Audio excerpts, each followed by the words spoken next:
Alrighty. So the last time we met in lecture, we talked about chapter one, kind of the history and the setup of surgical technology and who's all in control of those kind of things and things like that, and certifications, who leads that. And now we're going to talk about like some communication, teamwork, professionalism in the operating room, and kind of how everyone's role works, things like that. So we'll start with communication. Um, all of you took a communications class online, right?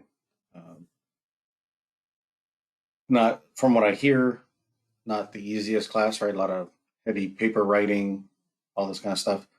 It's to kind of get you thinking in terms of not only what you say, but sometimes how you say it, right? Um, and then remembering that communication is this two-way process. You have to have a sender, somebody delivering the message, and then you have to have a receiver, somebody hearing or receiving what you're saying, what you're sending. And remember, communication isn't just verbal, right? It can be written. There's also like your nonverbal communication cues of, where maybe somebody's standing or how they're crossing their arms, or if their arms are open, if they're making eye contact, things like that. Um, so whenever we get into this chapter, I always ask about if anyone's ever heard of the saying that if a tree falls in the forest and no one's around to hear it, doesn't make a sound. Right? Well, my answer to that was always, of course, it makes a sound. Just because nobody's there to hear it doesn't mean that it didn't make a sound. Well, what they say about communication, this goes along with this two-way process, is that in order for there to be a sound, someone or something has to be there to receive that sound in order for there to be a sound, they say. This is what scientists say. So obviously there's no way to prove it right or wrong, right? Because if you put like a tape recorder or like a microphone or something out there to record that sound, they say that is the thing that is then receiving the sound. So there's no actual way to test it. But my response was always, um, can you see an atom or can you see a molecule? No, but that doesn't mean that they don't exist, right? Just because you can't see it doesn't mean it doesn't exist. Just because you can't hear it doesn't mean it doesn't exist. But I digress because that's an argument you never win. Um, but being an effective communicator, someone who can listen to the information they're given, be able to process it, pick out of the things that is being said to you, the things that you may need, like for a way of improvement or for an accolade of something that you did great or whatever, being able to process information and then turn around and give an appropriate response, uh, to whatever was said to you. Now, sometimes whatever we're saying to someone isn't necessarily what that person is hearing, right? In our minds, we think we're saying that the sky is blue, but maybe in the way that we're saying it, the other person isn't understanding that that's what we're saying. A great example of this is test questions. I'm sure at some point in your lives you've come across a test question that you read it and you're like, wait, what? And you have to go back and you have to reread the question and reread it again because you're like, I don't know what they're asking me. I don't get it. I don't understand. Right? And then you may need to raise your hand, have your teacher come over and then try to kind of explain it to you without giving you the answer. That's always a nice challenge. But um, and you'll find this on some of these practice exams that you'll take for the CST exam and things like that. And that's why we show you these tough, weird kind of questions, because we're going to teach you how to break those questions down and pick out the information that you actually need and things like that. Um, but a critical part is knowing who you're talking to, right? And And that kind of curtails the words you're going to use, the way you're going to explain something, right? Like if I had a classroom full of techs who had been techs for 10 plus years, there'd be certain ways that I would show them or teach them something that would be different in the way that I talk to you guys, because you guys have never done it before. So I have to curtail that to that point, right? To be able to put it in a way that you can kind of understand it. Now, with people who have 10 plus years experience, there's things that I can say to them that they would understand a whole like paragraph of something or a whole process of doing something. I could say, oh, that's just like doing this. And they could be like, oh, okay. And then be able to just pick up right where they need to. Kind of the difference in understanding who you're talking to, who's your audience, right? Now, when it relates to healthcare, we got many different audience members that we could be talking to. We could be talking to the patient. We could be talking to each other, or us and the nurse, right? Our fellow coworkers, our manager, something like that. We could be talking to the surgeon or to the assistant, the anesthesiologist, right? And it's going to kind of change a little bit depending on who we're talking to and necessarily what we're talking about, right? Are we talking about something medical?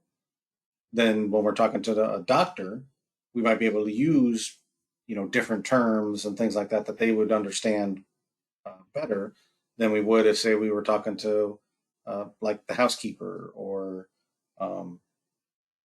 the patient themselves, right? We wouldn't be using these big giant medical words trying to explain something to a patient because they may never have worked or been anywhere near the medical field and don't have anybody in their family like that, so they don't even understand the basics of kind of what's going on sometimes. um, but we do have to be very open and honest with the patient. We always talk to them. We always let them know what we're going to do to them before we do it. So, like when we go to pick them up and we're doing transport, we're going to practice this in lab.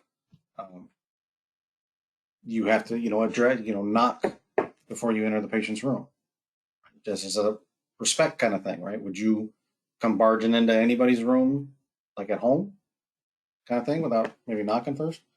Or would you barge into someone's house, right? You got to kind of treat that as that's like their temporary house, right? So you're going to knock before you go in, let them say, come in. You go in, you're going to have them see you washing your hands while you introduce yourself and why you're there. And then you'll, engage in conversation with them. You'll get to identify who they are. You'll ask them for their name and date of birth. And at the same time they're responding to you, you're checking their ID band to make sure that you're picking up the right patient and all that kind of thing. But you're letting them know hey, I just need to make sure you are who I'm supposed to be picking up. Can you go? I'm going to check this against your ID band. Can you go ahead and tell me your name and date of birth? And then you look at their ID band while they tell you, and you say, okay. And then, you just go into a whole spiel and we'll go over all of this. We'll practice it in lab and stuff about what you're doing there and why you're taking them to this place and all this kind of stuff. But you keep your terminology and everything in kind of a layperson's terms. Like if they ask you, what is a cholecystectomy? A couple red flags go up on that if they're asking you what their procedure is, because they should have already had this conversation with the surgeon. However, you can answer that and just tell them, oh, we're going to be removing your gallbladder. That's all that means. And then if they're like, well, what's a gallbladder? Well, so now you got to go into a little more explanation. Well, the gallbladder is like this little tiny sac that lives below your liver, and you just kind of, explain. And this is a chance for you to kind of show your knowledge a little bit too. Right? You don't want to brag it off or anything like that. But then this is where knowing your anatomy and physiology and everything comes into play. Not only in, what instruments we're going to use and how you're going to set up your field and, how the case is going to go and everything like that. But then you're also knowledgeable enough to maybe explain it to somebody. So the ultimate goals of communicating with one another, right, is either the sharing of information. You're asking somebody for information. This could be as simple as you asking the doctor, what kind of suture would you like? Could be something, even more complex as to uh, when do you think I'm going to finish all my required cases? Right? That's a very complex question. And those who are in lab today, uh, if you remember Mr. Ortiz talking about that student. So, but then there's the requesting of information too, right? There's the sharing is you giving up some information to somebody else, requesting, now you're asking for information. And then there's debate and discussion where somebody has an idea about something. They think that, things should be a certain way, and somebody has the opposite ideas. And they get together and they just talk about it. Now, does debate or discussion mean yelling at one another? Is that still a form of communication? Technically, yes. But it's not very effective communication because when yelling starts happening, emotions get higher, ears kind of turn off, and you're no longer listening to the message. You're just hearing yelling. Right? My wife hates arguing with me because I'm not a yeller. I stay nice and calm. My voice stays calm. She tells me that sometimes she feels like I'm being condescending when I do that. I'm just trying to keep the argument from escalating to points where people are now so mad at each other that you can't like get over that madness. I don't know. Just an example. But the elements of communication, we talked about that sender, the receiver, right? The sender's the person sending it out, the receiver's the one receiving it or getting the message. And then there's the message itself, whatever it be. It could be something printed, could be verbal, could be that nonverbal. And then there's the feedback. This is the receiver now sending their own message back to the sender for clarification to make sure that what they said, what the initial sender had said, was what they had meant or what they intended, the message they intended to get across. And that helps close the loop on communication. This way, if somebody asks you for something or asks you to do something, and you respond back with, okay, I'm going to go ahead and go over to here and take care of whatever they asked you to. Hey, can you run to the equipment room and grab me the tourniquet box? All right, I'm going to run over to the equipment room and grab the tourniquet box. And that lets them know that what they said to you was received, and you understood it, and you got the message that they wanted. Now, let's say they asked you, hey, can you go over to the equipment room and grab the tourniquet box? You respond back, I'm going to go to the anesthesia workroom and grab the tourniquet box. Now they have an opportunity to kind of stop you, right? Go, no, wait, it's in the equipment room. Did I say? And now that there's a little confusion because they're like, did I say anesthesia workroom? I'm sorry, I didn't mean to say that or whatever. And you go, oh, maybe that's just what I heard or what I was thinking or whatever. But you clear up that that confusion right then and there, because if you don't respond back, you don't give that feedback. Now you leave the OR to go and get that piece of equipment, but you head to the anesthesia workroom where that piece of equipment doesn't live. And now you're like, now you got to go searching. So now it takes more time. And then when you eventually come back with it, the person who sent you may be asking like, what took you so long? Or could you not find one? And now there's more things that have to happen when all that could have been cleared up by just giving a little feedback initially. Right? So delivering the message. So you've got your verbal communication. That's also includes written because you're writing out words, right? Can be spoken, like I'm doing now. But then also in that message, and when you're speaking it, you can have different tones of voice, right? You can have that stern kind of dad, hey, put that down, right? I don't know how many of you have like little kids or kids at all that, and you remember when they were little, uh, where there would be something on a table that they weren't supposed to be touching. It could be like a decorative piece or whatever, and they grab it, and you're like, no, no, no, and they let go. And you're like, you don't touch that. Don't you don't want to break it. Don't touch it. And then they just stare right at you while their hand keeps reaching for that very same thing. Right? That's that. So then you have to use the tone. I said no, and now they know. Oh, that was like a stern tone, right? You can also use inflection. Kind of, what do you think? You kind of go up. Usually with a question at the very end, the tone goes up so that it lets everyone know that was a question, not just a statement, right? This is from your chapter uh, for verbal communication ways uh, to provide effective verbal communication. So, like when you're speaking to someone, you don't want to be like talking to them and going, "Oh yeah, I remember those days," and "Oh, that was real good," and so see, you're not focused on that person, so now they're not focused on the message you're sending anymore, right? Um, but you guys can kind of read through these and how you can provide that effective communication verbally and make sure that your message is clear and getting across to the person you're trying to get it to. Well, there's our tone. I sometimes do this where I talk about something on one slide and I get into it, and then I find out in a couple of slides that they actually broke it down for me. So, um, but yeah, like your tone being that dad voice, it can even be higher when you're happy to see someone, right? Um, no offense, ladies, and I'm not trying to stereotype ladies, but you get a group of young girls together that haven't seen each other in a while, and almost every dog in the neighborhood is going crazy, right? Because all they can hear this high pitched screaming, "Oh my god! Oh, I haven't seen you so long!" Right? Just kind of freaking out.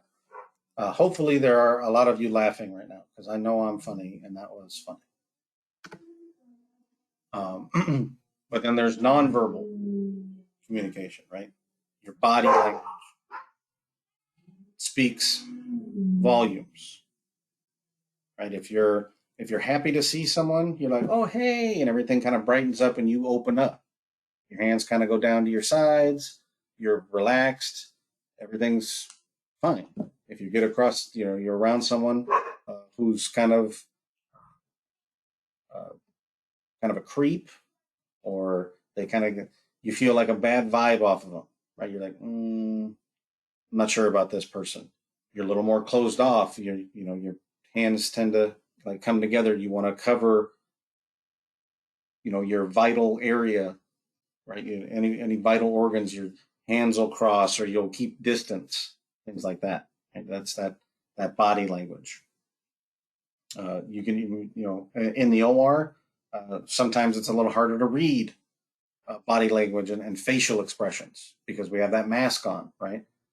You're going to be able to read a lot of people's feelings in their eyes, right? You'll be able to see, the kind of spread and the squinch when someone's like truly smiling, right? You'll be able to see,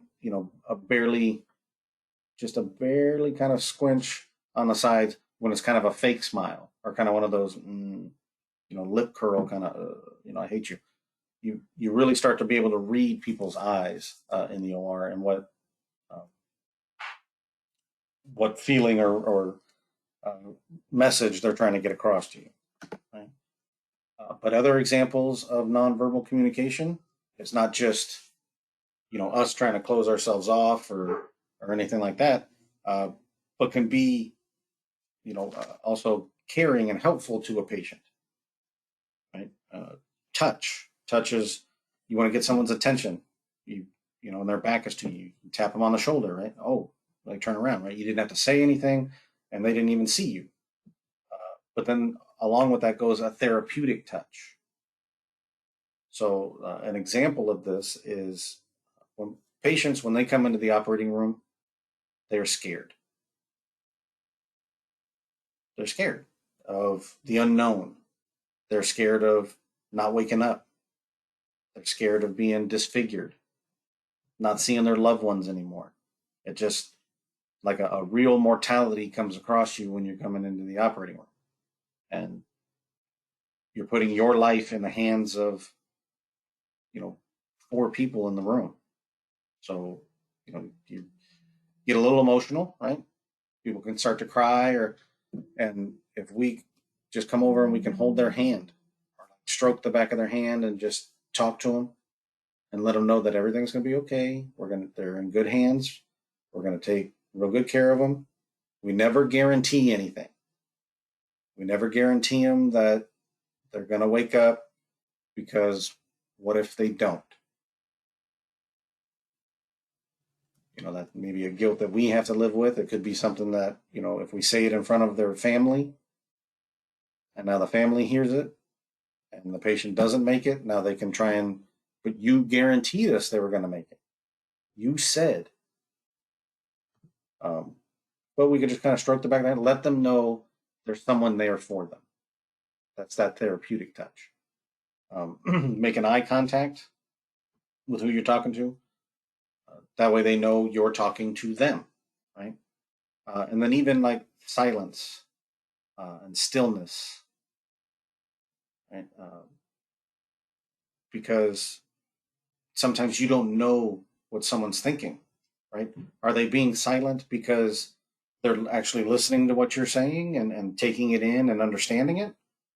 Or are they kind of shocked at what's going on and they're not really listening to anything, and they're stunned for words and they can't say anything? The stillness, right? Some people, they get kind of nervous around people who are just like all the time, kind of just sit silent and still. They think that they're contemplating something, that they're hatching a plan sometimes. I've been accused of this because when I when I'm working in the role of instructor, I'm not a quiet, kind of guy or anything like that. But normal everyday kind of life, I tend to be quiet. I observe more than I speak. I watch situations more often and things like that. And I've been told that comes off a little creepy sometimes. That some people have thought that I was a closet serial killer or something, because you're always just so quiet, and they always say you're supposed to watch out for the quiet ones, right? So your emails, when you guys create, or my suggestion is, if you have an email address that has like either the number 69 in it or 420 or anything like that, I would definitely not use that as your email on your resume. Um, and if you do, I would suggest changing it and getting a new email address with something more professional. That's like either your name or like your first initial and your last name, something like that, and like a Gmail account or whatever those seem to, or Outlook. Anything that would be like um, obviously not your Concord email address. Anything with an edu, they're like, well, that's a school address. Like in their mind, they're thinking, grow up and be an adult, get a real email address. Um, but when sending out these emails, definitely include a subject. That way when the receiver gets your email, they know immediately, okay, what a good summary of what's in this email, right? Is there information I need to look at right now or whatever, right? Use a greeting, like a good morning, good afternoon, or hello, everyone, something like that. Right? Try to keep short sentences, right? Something easy to kind of scan through, get your information, get out. Uh, don't forward anything without the permission of the person who originally sent it. They may not want that information sent out, especially like in company emails and things like that. You got to be very careful about what you share out there and stuff, and whatever. Um,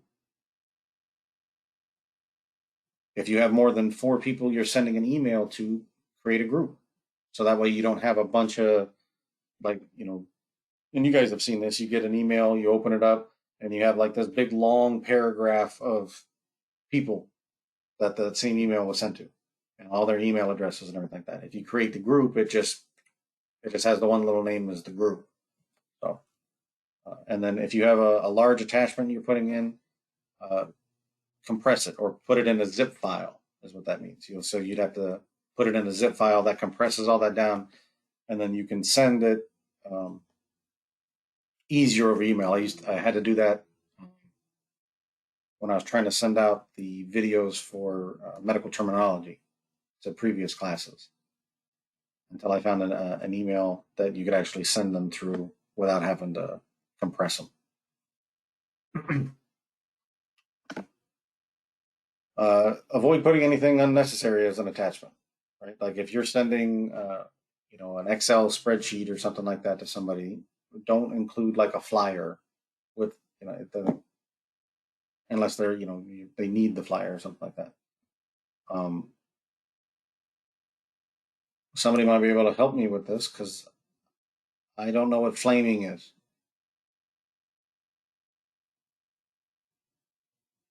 Does anyone know what flaming is? It's obviously never appropriate because it says so here. I can only venture to guess that maybe it's um,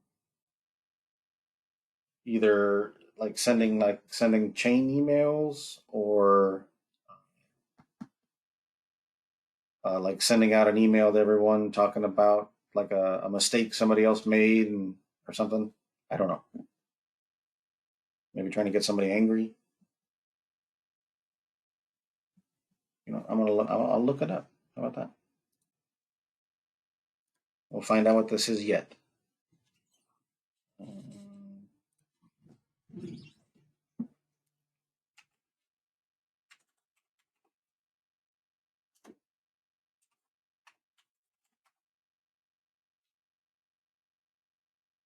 Oh, it's using all uppercase letters.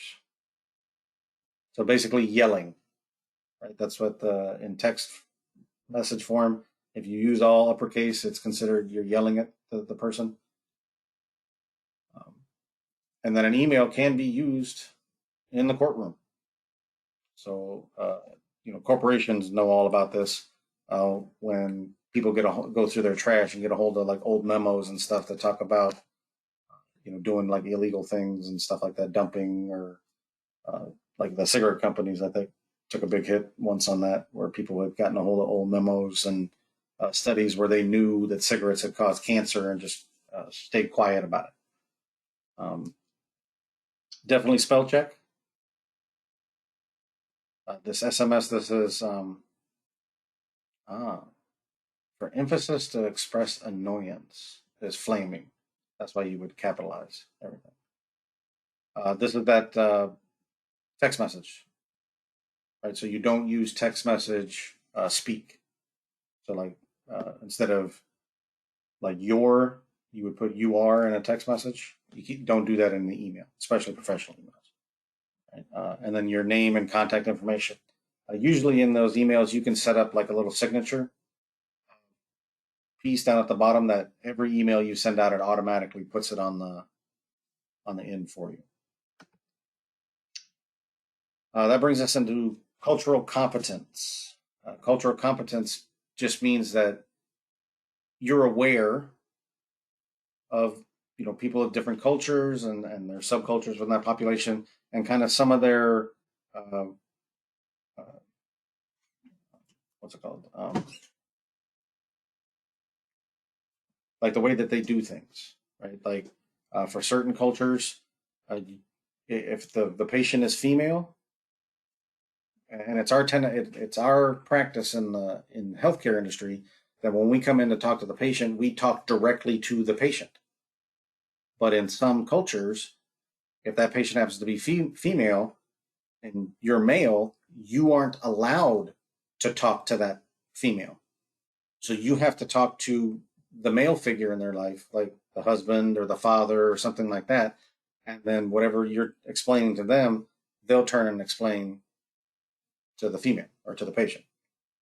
Um, there's other cultures that it's considered rude to make eye contact and prolonged eye contact. Um, all kinds of different things. But cultural competence means that we're aware of these differences and we're accommodating to those differences, right? And we're not going to judge them on it. We're not going to, hey, you're acting, strange or and call like a security guard or anything like that. We understand. Hey, this is part of their culture. This is the way things are with them, and we're gonna kind of adhere to the way that they do things, right? And this doesn't just go with patients. This is co-workers, surgeons that you're going to work with that are different culture and things like that. It's all around. It's you being kind of uh, accepting of their differences, them being accepting of yours if they're culturally competent, and it's kind of a live and let live attitude. Like, hey, you got your ways, I got my ways, and if I'm helping you and things like that, I'm gonna kind of bend towards your way a little bit.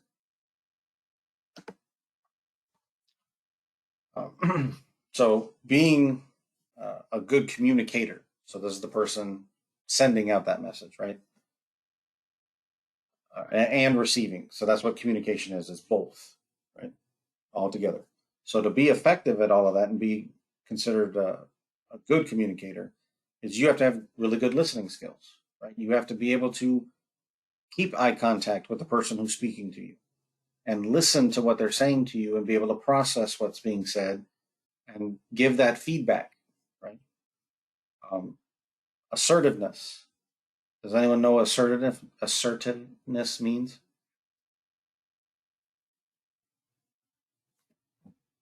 Oh,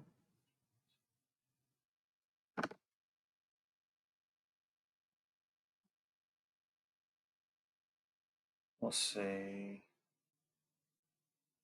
Marcellus. Just give us your best thought on what assertiveness means.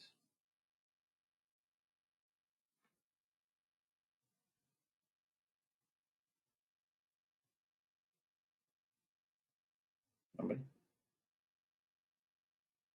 Showing confidence. Yeah, right. It's not necessarily aggressiveness, right? You're not trying to intimidate somebody else, but you're standing up for what's right, and you're being firm in your tone and in your voice, right? And you're saying, no, this is the way. Like, for example, if uh, someone accidentally contaminates something and you see it, you call it out. You say, hey, I think your glove is contaminated. I think it touched the IV pole. Now, whether that's a surgeon, an assistant, another tech, whatever, the rule is when in doubt, throw it out. But if they're going to turn around and argue with you and say, no, it didn't, you say, oh, I'm sorry. Yes, it did. I saw it. That's just you being assertive. You're standing up for what's right. You're not saying, oh, you're lying. I saw it happen. You need to take that off right now. You see the difference? Now you're being kind of aggressive. You're kind of attacking the person. Otherwise, you're just, no, and you're just stating facts. This is what I saw. I believe it to be contaminated. And you should have a number of people in the room backing you up saying, oh, well, when in doubt, let's change it anyway. Because we're doing whatever is best for that patient. But you're also providing respect to that person, right? You're not attacking, you're just stating, right? You're not trying to inflame the situation or anything like that. Clarity when you speak. I try not to mumble. Sometimes I get told I mumble. Um, and then also giving that feedback. right? Making sure that the message that you received is what was intended, right? And then you're talking to the right person at the right time and the right place. My best example of this is if a student, uh, you know, is messing up or something in class. You don't call that person out necessarily in the middle of class, or if they're failing, they're having a hard time with tests or something like that. You don't right in the middle of class say, "Hey, Brittany over here has got a 53 in class. What do you guys think of that?" Right? You don't bring all that up. You make sure you're taking them off to the right place, off to the side, right, where nobody else can hear at the right time, towards like the end of class or something like that, or maybe even before class starts, and that you brought the right person over. Right? You're not talking to Adam about Brittany's problem. I should have said Justin and Brittany. You guys should be old enough to know who Justin and Brittany are.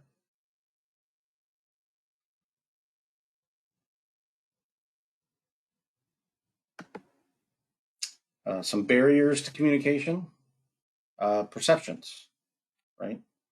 If somebody's telling you something that you already don't really like that person, your tendency is to not really listen to what they have to say, right? You're not going to really make a whole lot of eye contact with them. You're just going to be like, okay, okay, okay. And in your head, you're just like, all right, shut up already. I've heard all the, I don't need to hear your voice anymore. It's just, okay, okay, right? A bias of some kind. Now, the bias could be a racial bias. It could be an intellectual bias, right? Where somebody feels that, they're smarter than everyone else, so they don't have to listen to anyone else, right? A lack of understanding. If you don't know what you're supposed to be doing, then it might be, a little harder to get that job done. Like if you don't know the names of your instruments and they're asking for stuff, now you're trying to give them something. They're like, no, that's not it. Nope, not that. Nope. Keep trying, right? Um, Social and cultural influences, right? The language barrier. Um, you might not be able to fully understand what somebody else is saying. They may have certain other ways about going doing things. Some doctors use hand signals for instruments, and they don't actually speak. And if you don't know the hand signals, might be trust me, I'll teach you the hand signals. You'll learn them.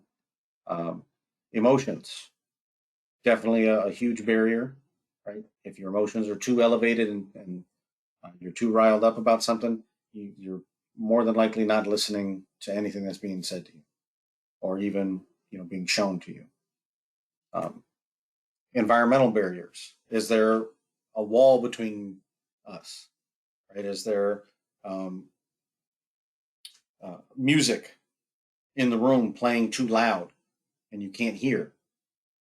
Are you doing a total joint case where you're wearing the space suit, the full body gown, and the helmet that you're wearing has a fan on it? Is the fan too loud and now you can't hear what the doctor's asking for? Happens all the time. Uh, and then just a general lack of desire to even communicate at all. Right? Hey, what's going on? You okay? What's wrong? I don't want to talk about it. Huh? Or the infamous, oh, nothing, I'm fine. I know some people are laughing at that one. That's the scary one. That's the one that you're like, and you start going through your Rolodex of what did I do or what didn't I do. That's sometimes a better question. What didn't I do is sometimes a better question to ask yourself. Um,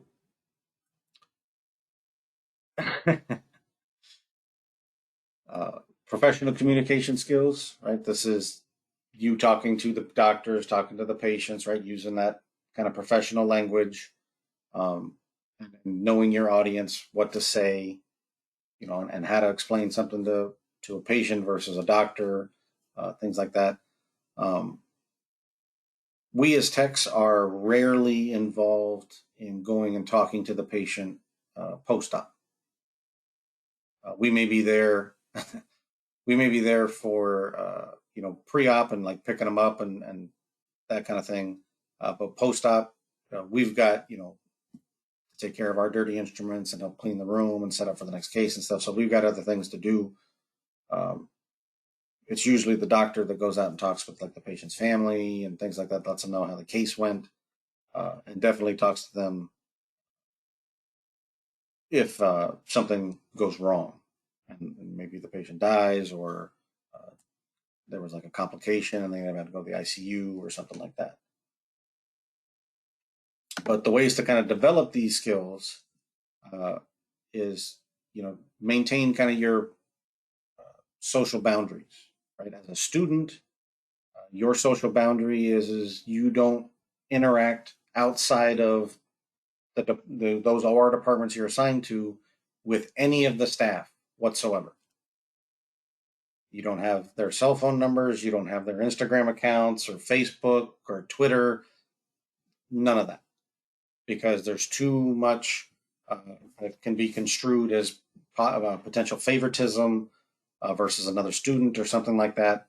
Where one student talks to some of these staff members regularly, or maybe goes and hangs out with them at Gators or something like that, and they're getting good reviews on their evals, and then another student who doesn't hang out with them and doesn't socialize and all that kind of stuff with them is getting poor reviews on their evals.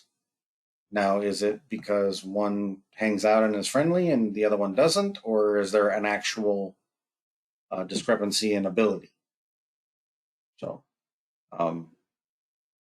avoid communicating your opinions. What this is kind of more in reference to is, when we're working in the OR and we're working on patients, sometimes we're having conversations about things going on in the world or in the stock market or, with a car company or, the racial inequalities in the United States and things like that, where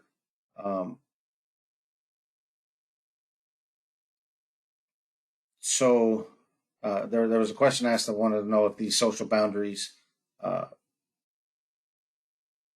apply when you're networking. So the people you want to network with are going to be like the OR educators and the nurse manager. But you're not to collect anyone's like personal phone numbers or anything like that. You can get their business number and work with them in that professional manner where you're turning in like a resume and things like that. But any kind of social information and things like that, that's a definite no. Just to be on the safe side, I wouldn't necessarily like take their number and like put it in your phone or something like that. Take like a business card and then, that kind of stuff. And then that would show more towards you networking and not necessarily social interaction with that person. But back to the communicating your opinions.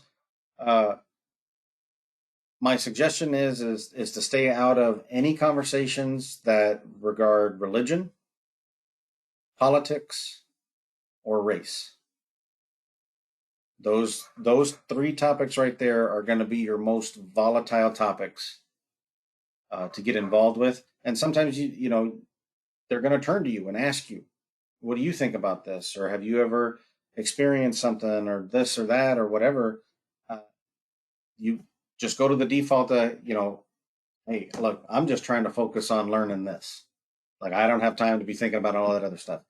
Even if you have an opinion on it, and even if you have a great opinion on it, and something that could solve all the problems or whatever they're talking about, I would just hold on to that. Just keep that for later, because you are there to focus in on learning and things like that. Now, does that mean that you can't have a conversation about, going to the beach or something?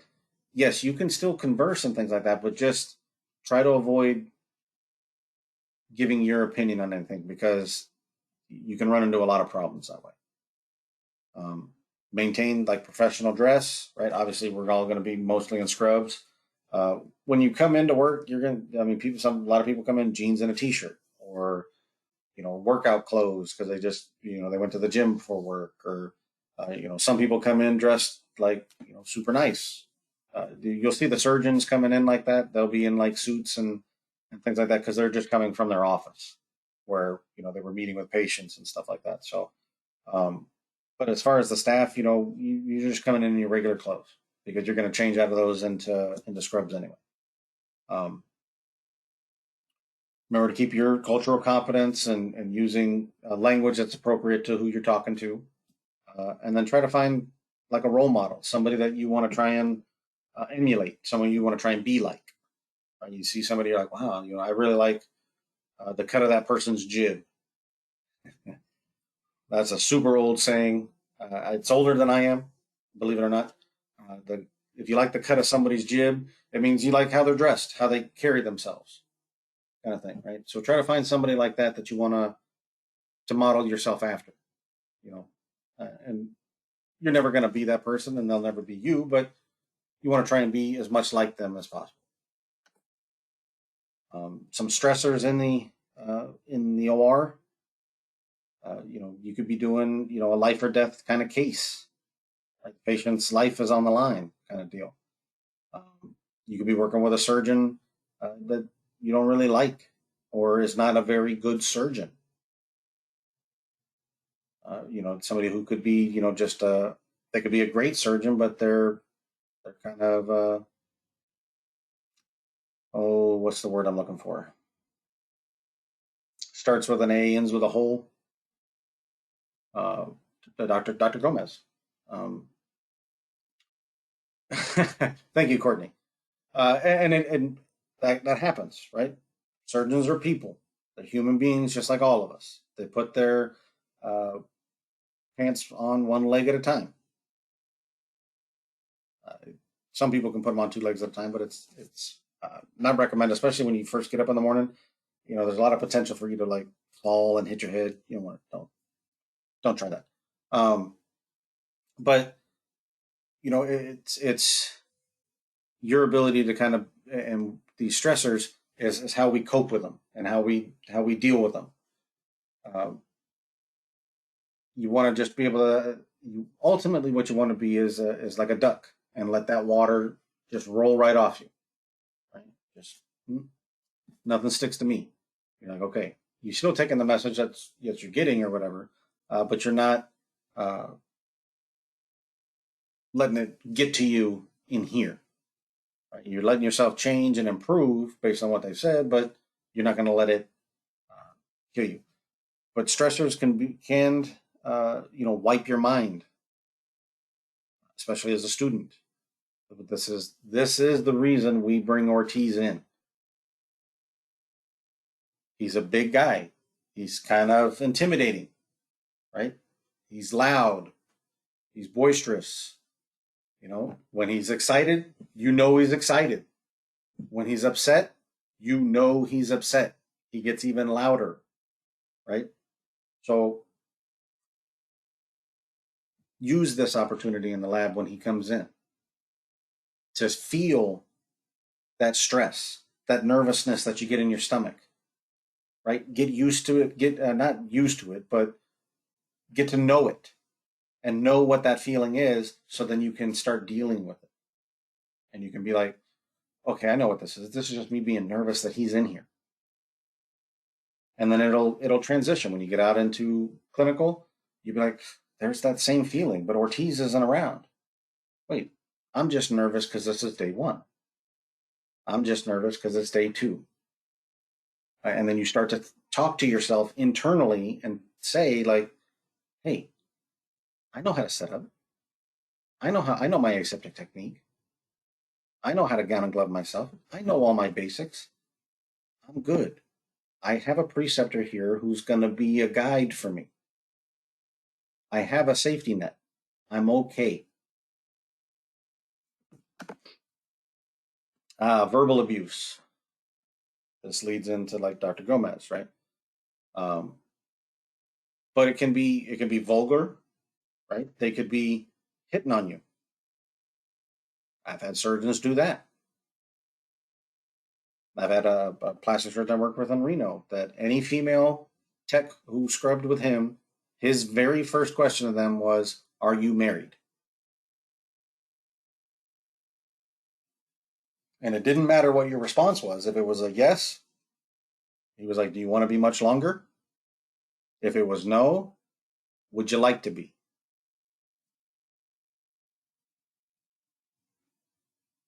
Now, that's not the norm, obviously.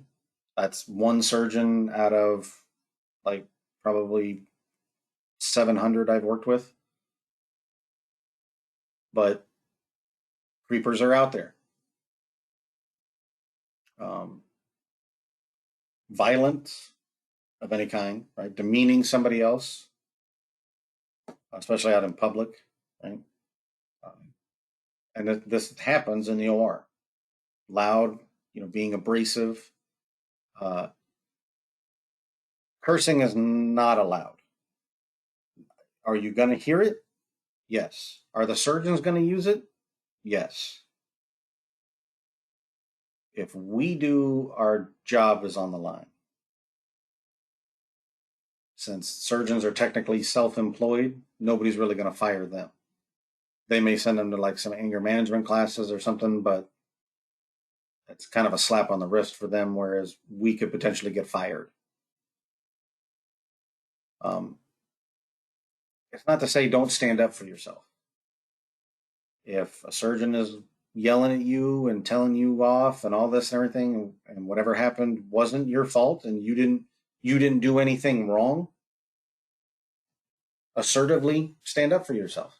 You don't need to yell back. And truly, the ultimate revenge you get on them is you stay completely calm, look them dead in the eyes, keep a nice monotone voice, and just say, "Yes, sir," or "Yes, ma'am. I understand. It won't happen again in the future. Can we continue with the case now?" And right back to surgery. You take everything back to the patient you're working on. You can never get in trouble that way because you weren't yelling, you weren't getting all upset and out of pocket or anything like that. And you were still focused on the patient you were supposed to be working on.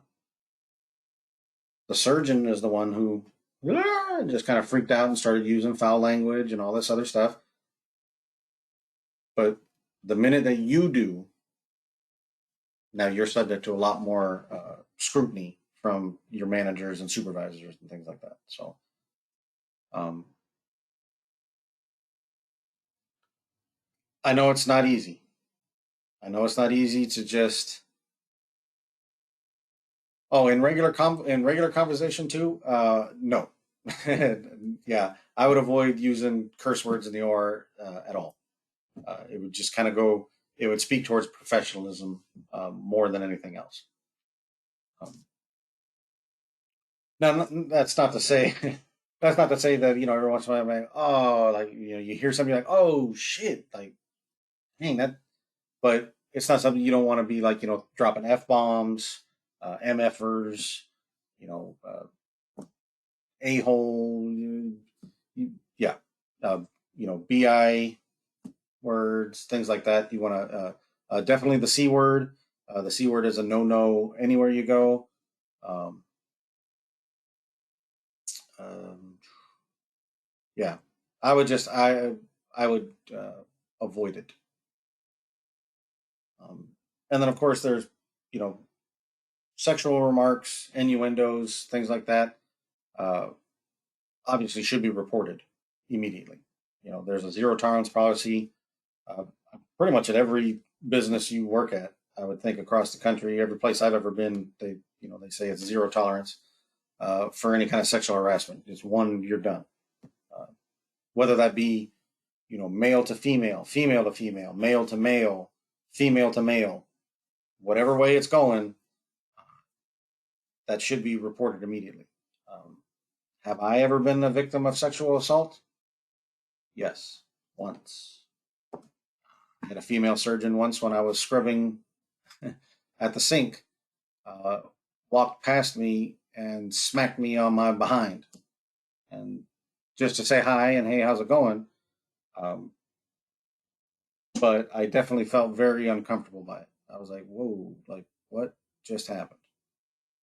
And I went and after the case I did and everything, I went and I talked to my supervisor and I was like, I, I'm not trying to get anybody in trouble or anything, but I feel a little weird about this and explain what happened and everything. And um, I don't know what came of it after that. I don't know if they talked to the surgeon or not, but and she didn't treat me any different afterwards or anything like that. And but she never, came up and smacked me in my behind again. So I don't. Uh, and then perpetuation of verbal abuse is just people accepting that this is just how it goes, right? And and I know just a little bit ago you heard me that you're going to experience this in the OR, and surgeons get like this. That's not to say that it's okay and that don't report it, right? You definitely, if they blow up and verbally abuse somebody, even if that person did something wrong and deserved, or in your mind deserved every bit of that, dressing down, it's still not appropriate. It should still be reported because it's just a simple conversation you have to have with the person. You don't need to, belittle them and make them look, you know, 1 inch tall and or make them feel like that. There's no reason really for it. But being able to cope with verbal abuse, I know we say in one sentence it shouldn't happen at all, and then in the next sentence we're saying, well, when it does happen to you, this is how you can deal with it. It's definitely something that's being worked on, and it's not just in the operating room. It's not just in healthcare. You've got people in all kinds of industries that just make, some working environments a living hell. So, but this is how we can kind of deal with it, right? Like I said, stay calm. Make that assertive statement. I understand. I apologize, and it'll never happen again in the future. Can we get back to the procedure we're doing now? And I know some of that when I'm saying it to myself, I hear a little bit of a condescending tone in there. But you stay ultimately calm, and you just try to bring everything back to the patient you're working on. Right? Um, in the moment, you can kind of try to sidestep. By sidestep, I mean just kind of work around their behavior because you're trying to focus in on the patient and get them off the table and everything like that. And then we can go and sit down with someone like a supervisor or whatever and deal with the behavior afterwards. Right? Do not become aggressive. That's grounds for termination, right? Because they see you as now you're being violent or a tendency for violence. And that's a no-no. That's a big no-no. Um, not not to say that I haven't heard a tech say to a surgeon, I get off at 3 o'clock. I can meet you in the parking lot if you want. Some might see that as being aggressive, others as being assertive. Definitely aggressive because now there's kind of a threat of violence in there. Stand up for your coworkers. If you see somebody getting yelled at for something they shouldn't be getting yelled at for, try to step in and be, hey, hey, hey, hey, this isn't their fault. This is because of this, this, and this. And try and curtail that and stop that verbal abuse from happening. Get a supervisor in the room so that maybe they can de-escalate the situation, right?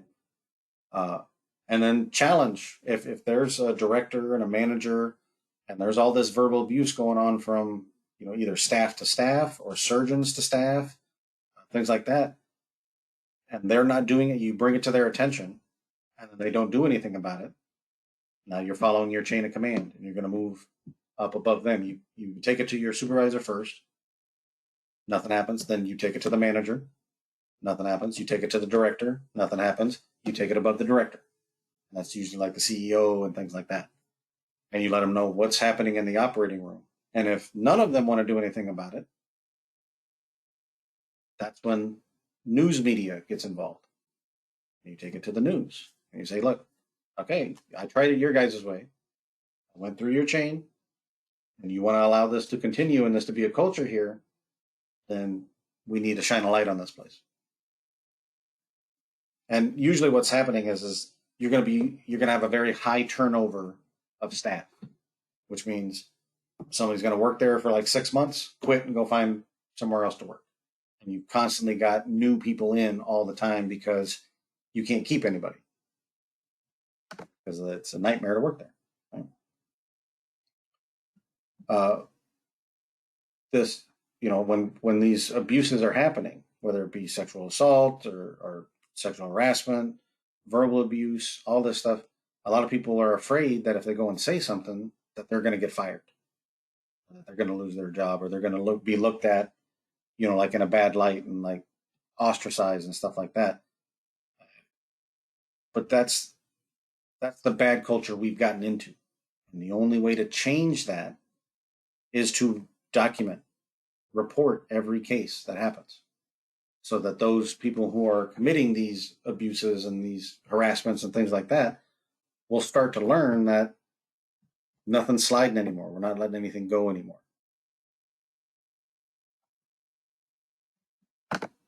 Lateral abuse. What do you think this means? Like the side to side, lateral. Remember, lateral is the medical term for away from the midline, right? Like your sides. So this is where like a nurse and a nurse are arguing, or a tech and a tech, right? That's lateral, side to side. Somebody of your equal, like pay grade, or somebody of your equal rank. Right? You guys are having an issue with each other. And then there's that's also called horizontal abuse or lateral abuse. And then there's also vertical, where a director is doing it to a manager. Somebody's, higher up. But some examples, right? Failure to share information. Right? You have worked with this surgeon for months. You know exactly how they do this case. And then another tech is on call and they're doing that same case with that surgeon. And they send you like a text message. Hey, I'm working with Dr. So-and-so. We're doing this. Any tips that you can give me? And you just say, oh no, he does it just regular. And so they grab, kind of regular instrumentation and supplies for that particular case, and come to find out that that doctor does it completely different. That's that lateral abuse. You kind of set that person up. You knew how it was really done, but you didn't want to let them know because you wanted to look better. Demeaning someone in front of others. Uh, Open or subtle or covert discrimination. Right? Mocking someone else. Taking credit for another person's work. Directly sabotaging somebody. Taking like the instrument there's only one of, and that they absolutely need for the case that they're about to do next, and you see it sitting on top of their case cart, and you go by and take it and go and hide it. It happens. It happens. People can be petty. Um, Falsely reporting on somebody, right? Telling them that, hey, they didn't scrub their hands before they did that case. What? And now you have a management person coming up to you and asking you about, hey, did you even scrub your hands before you went in there, and questioning you and your abilities. And you're confused because you have no idea where it's coming from, right? But somebody else, and then they say, well, so and so told me they saw you not scrub your hands, right? Something just to kind of give you a little bit of trouble. That's that lateral abuse. Uh, some problem behaviors from it's not just staff, but it can be surgeons, uh, anesthesiologists, nurses, anybody that you're working with, right? But complaining. Right? We all have worked with somebody who's just they're a complainer. That's what they do. Man, I hate having to wash these dishes, or I hate having to make the fries. Why am I always on drive-through? Right? And but why? Man, I don't want to be on register. I told you I want to be back in the back. And then you put them in the back, and they're like, why am I always in the back? When am I going to get to learn how to do the register? Like, right? Like a person you can never make happy. There are surgeons like that too, right? I had a couple of surgeons, I think, over the years like that. That no matter what you did, you try, you remember exactly how you did it the last time. You're trying to set it all up exactly like that, and they just, eh, they want to complain. They want to. This isn't the way I like it. I like it like this, and then they grab it from you, and then they move it like a half a millimeter, like this. See, and you're like, okay, I'll try to do that in the future. Does anyone here speak Tagalog?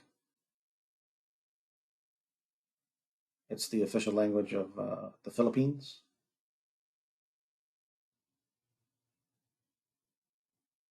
There's a funny joke that is, how do you say "fu" in Tagalog? And the answer is, yes, doctor. There was a lot of Filipino nurses on the West Coast, and uh, the doctor would be talking to them, and sometimes there's a little bit of a language barrier, and it's hard for the doctor to understand, uh, the nurse, saying something to him about a patient or something like that, and then the doctor kind of sometimes comes with like a condescending tone back towards them, uh, and the nurse will look back at him, and it's written all over their face. They're saying "f you," like the way that they're looking at him, and just kind of like, mm-hmm. But they just go, "Yes, doctor." So that's where the joke kind of originates from. Um, but that's one of the ways that we can kind of deal with like a complaining doctor, somebody who's just kind of constantly whine about stuff all the time. You just, yes, doctor. No problem, doctor. Take care of that right now for you, doctor. And after a while, you keep saying doctor, doctor, doctor, and they're going to be like, they'll get the message that hey, there's some other ways, and I'll show you this in lab that we can deal with some of these problem behaviors, and we can kind of almost like Pavlov's dog, train these surgeons and how to treat people without actually having to like say anything to them. So, uh, but coping with those people who complain, right? Don't become them. It's really easy to kind of fall into that, especially when you're around them. You're like, I know, right? Like, oh, and you just start agreeing with everything they're saying, just so that you don't have to like listen to the complaining, or you don't have to have that wear on you, kind of thing, right? Sometimes listen to what they're complaining about, see if it's a legitimate reason, right? Or are they just kind of like want to just complain to complain? Right? If it's something legitimate, maybe we can start to troubleshoot and think of ways to correct whatever is making them upset. Confront the person who's complaining, or the person that they're complaining about, or whatever it is. Whatever the issue is, just be like, hey, what's going on? What do you need fixed? What can I do for you? How can I help you be happy in this situation? Right? Let me help you. Just let me know what you need, kind of thing. Or completely remove yourself from the situation. Ask for you know a break, or can we get another tech in here? I'm not feeling too well, or whatever. You don't want to like, because that could lead to the surgeon then even getting more upset and complaining or whatever. And then you have to listen to it for even more, that you want out of there because you can't deal with them. You just kind of make up like a little excuse, a nice little kind of polite thing or whatever, bring it a ticket. And then when you get out to the desk, then you can tell the nurse out there, be like, I just couldn't, or, I needed a break from that guy for like, a few minutes or something like that. Like, his complaining is ridiculous. I'll go back in there in a minute or something like that. Gossip and rumors. Don't be a part of it. Sometimes part of a rumor that just gets started and goes around. Long time, like 17, 18 years ago now. Um, when my wife and I first moved to Reno, uh, there's like Tupperware parties and candle parties and stuff like that. Uh, there's also adult toy type parties or whatever. And uh, my my wife and I went to one when we were in the Air Force, and it was kind of fun. It was goofy and silly, and there was a lot of laughs and stuff. And so we decided that we were going to do one for the people in the R where we had just started, or we had been there for like a year or so. But just for like fun and stuff. And a rumor got started that my wife and I were swingers, just because of this little party thing. All of a sudden, we were now swingers, and it was going around the whole OR. And I finally had to just like in a morning meeting, like quell all of that and be like, no, that is not the truth. That is not what's going on. It's just a little party thing. Sorry, that's the theme of it. That just happens to be it. It has not. Don't read anything else into it. Whatever. Um, but gossip and rumors, they're just destructive, kind of in their nature. It's people talking about other people behind their backs and making up stuff, or and even if the story that's going around is a true story, and all the facts are there every time it gets switched from one person to the next, nobody likes to be talked about behind their back and have all their uh, personal stuff just spread all throughout stuff, except for Mr. Logan, because I share all my personal stuff with all my students apparently. Um, uh, and then with criticism, so criticism could come in the form of being yelled at or being talked to condescendingly or something like that. But it's just that would be a form of like negative criticism, right? If they're yelling at you, positive criticism is, hey, you're just having this conversation. Hey, I noticed, when you were setting this up, kind of thing, or whatever. You were kind of playing around with this stuff a little bit too much. Just remember, once you grab this, just take it and set it in its spot and go ahead and leave it there. Instead of going, hey, you did that wrong again. And you really, how many times I got to talk to you about this? And oh my goodness. And, you see, that's kind of the difference there. But what you're always trying to do is find the message that's being delivered.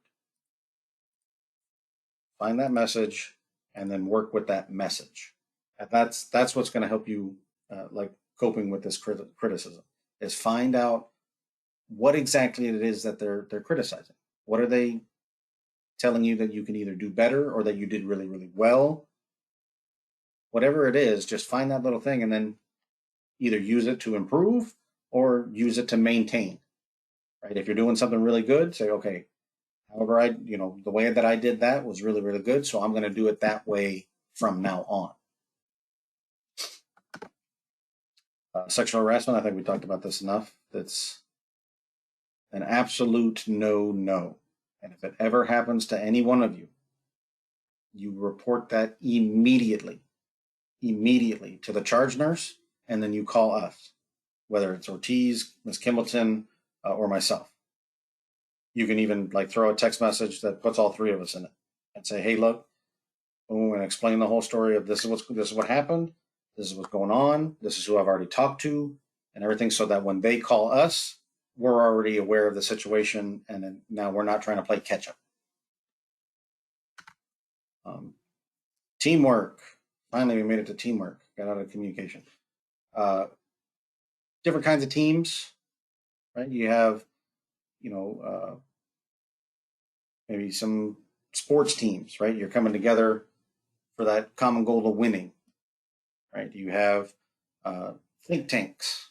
Those are teams of people who come together to try and come up with a solution or an idea for something, right?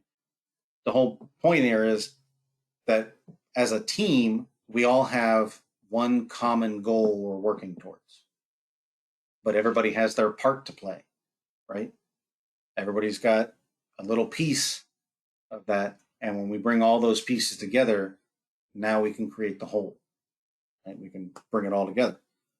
Some characteristics of good teamwork, right, is if there's a conflict, you guys talk about it. Right? Even it doesn't have to necessarily be in the moment that the conflict is happening, but after everything is kind of cooled off and cooled down, you come together and you talk about what it was that was upsetting everyone, and try to air it out and come to some solutions, some common ground, that kind of thing, right? Yielding, that's kind of pulling yourself back a little bit, right?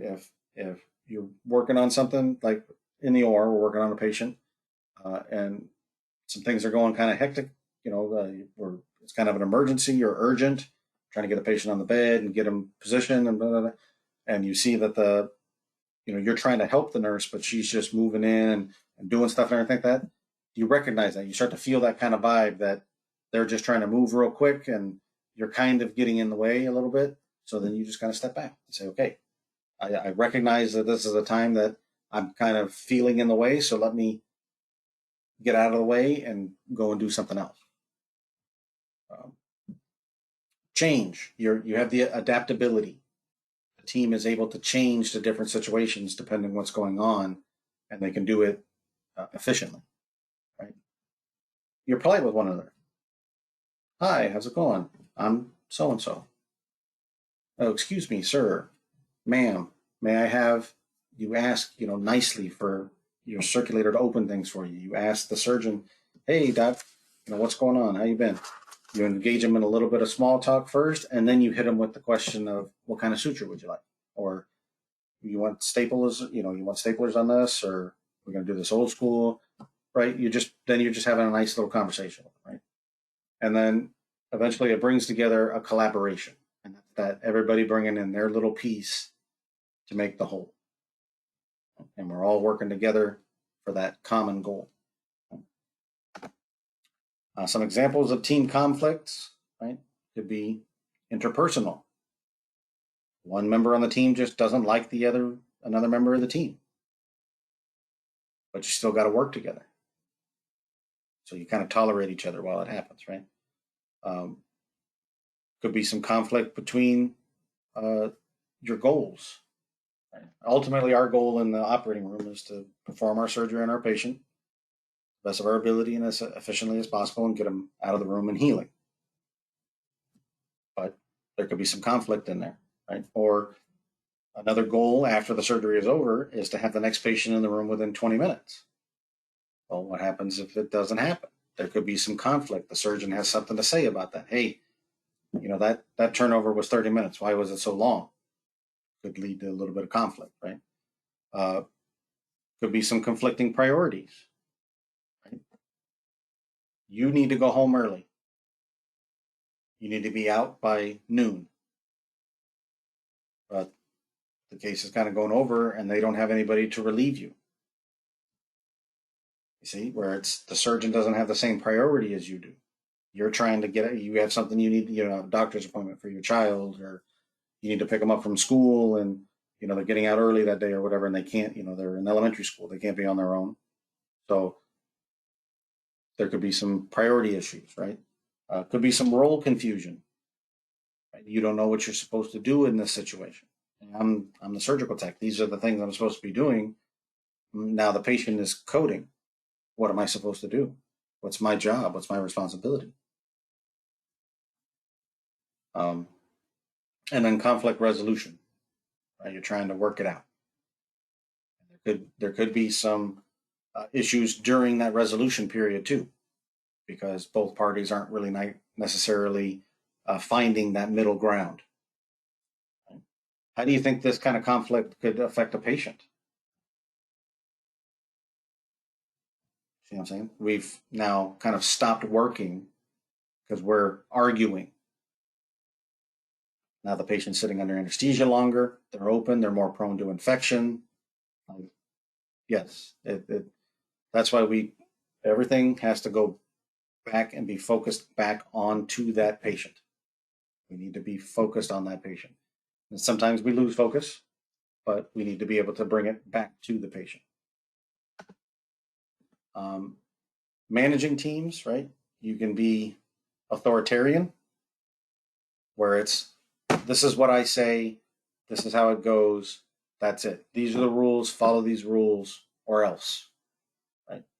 Could be democratic. Hey, do we all agree? No. Why not? What's going on? And then they get to voice their opinion, and then we all kind of take it into a, well, okay, how about this? And a lot of more compromise, right?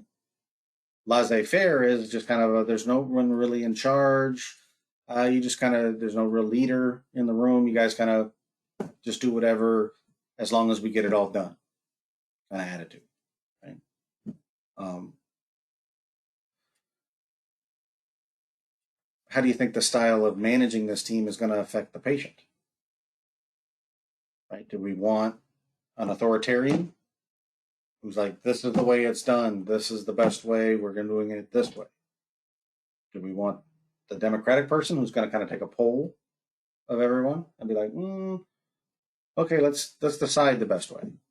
Or do you want that laissez-faire person who's just kind of like, oh, okay, did it get done? Good. Okay, good. No. It doesn't really. Sometimes it's going to depend on the situation, right? Some of the ones that are liked the best are going to be these laissez-faire ones, these ones that kind of give free rein to their people and let them handle their business and things like that.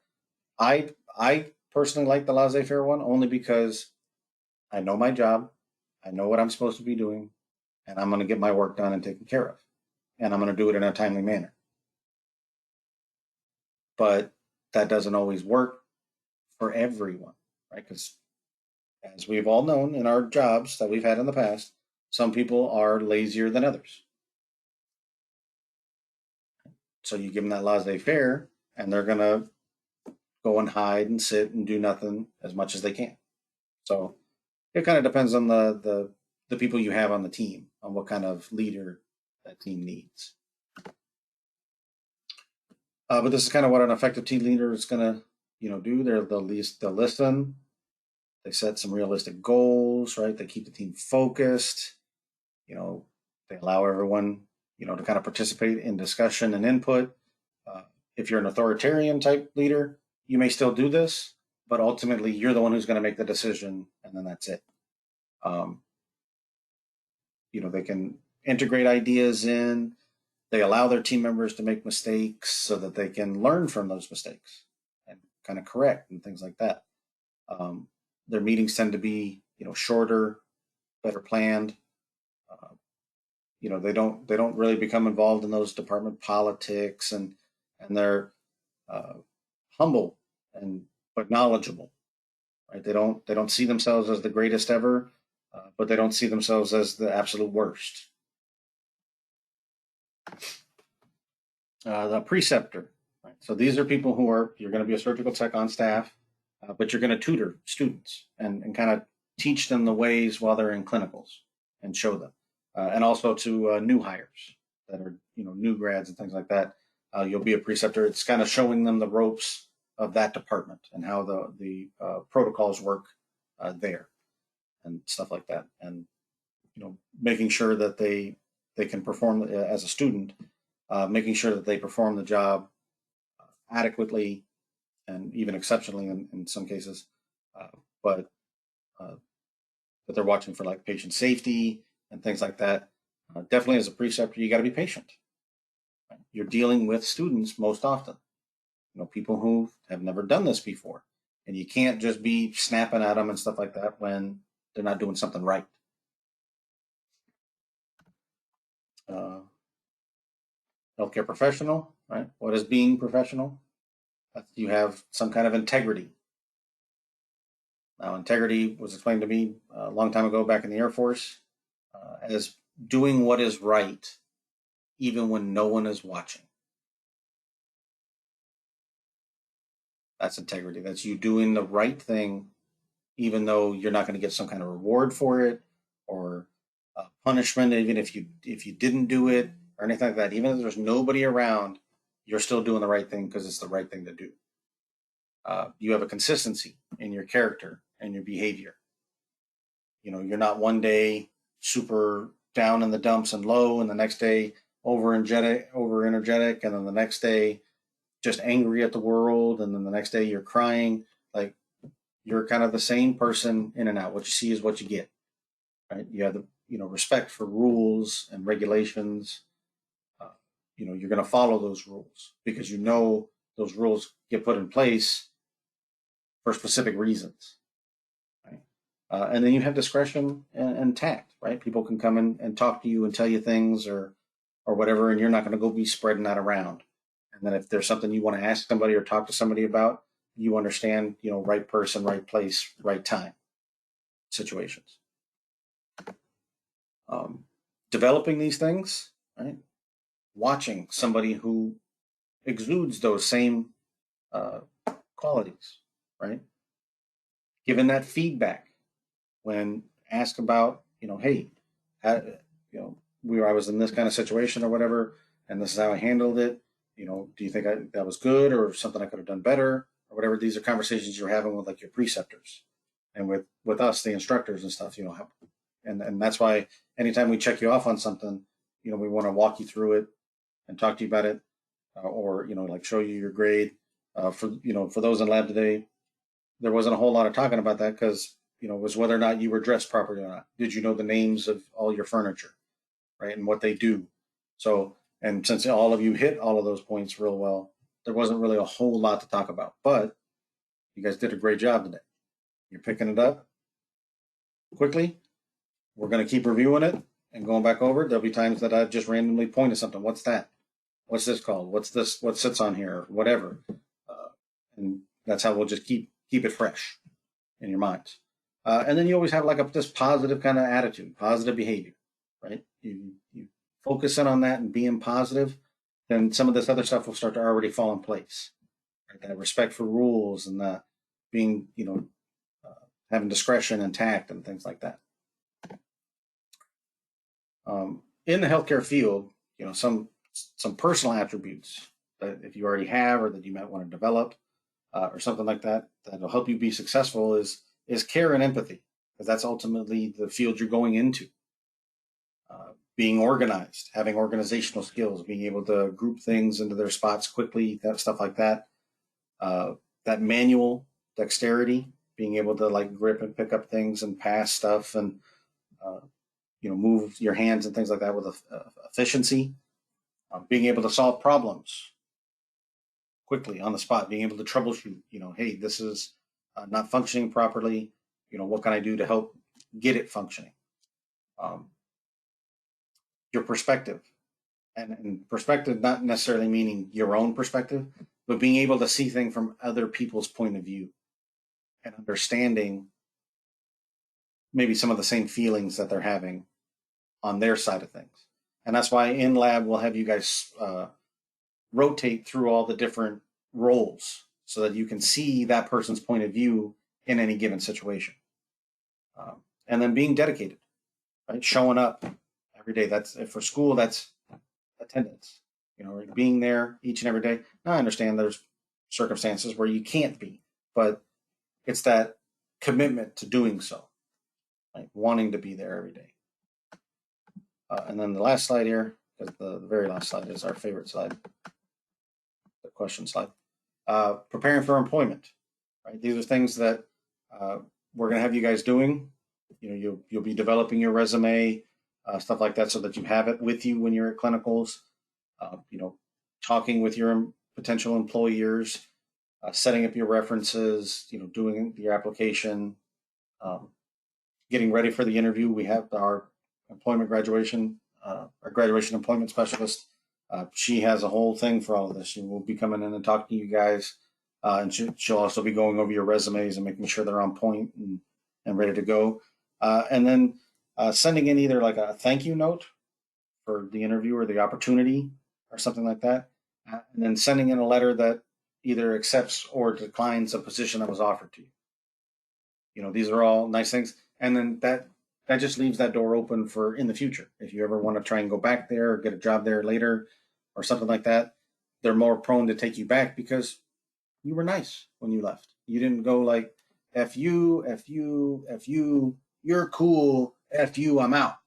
Right? You were like, hey, I wanted to thank you guys for the opportunity. Although, you sent me an offer letter at this time, I'm going to go ahead and decline that, but I would like to, keep that door open for the future.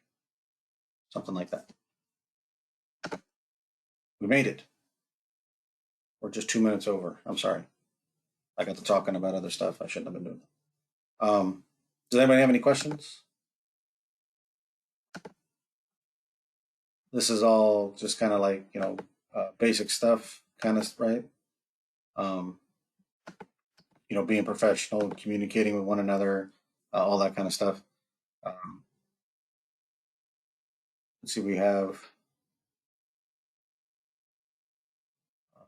Friday. So on Friday, we'll do open lab on Friday, starting at 8 a.m. You guys will come and go kind of as you please. It's not a set thing. Um, but also on Friday, when I do lecture, at the very end of lecture, I'll give like a breakdown of what to study for the quiz on Monday. And then those who aren't on or whatever, it'll obviously be on the video that you get. But there'll be a breakdown on there of what to really review and focus in on uh, for the quiz on Monday. Has anybody got any other questions, comments, concerns? Nothing? I'm going to go ahead and stop the recording.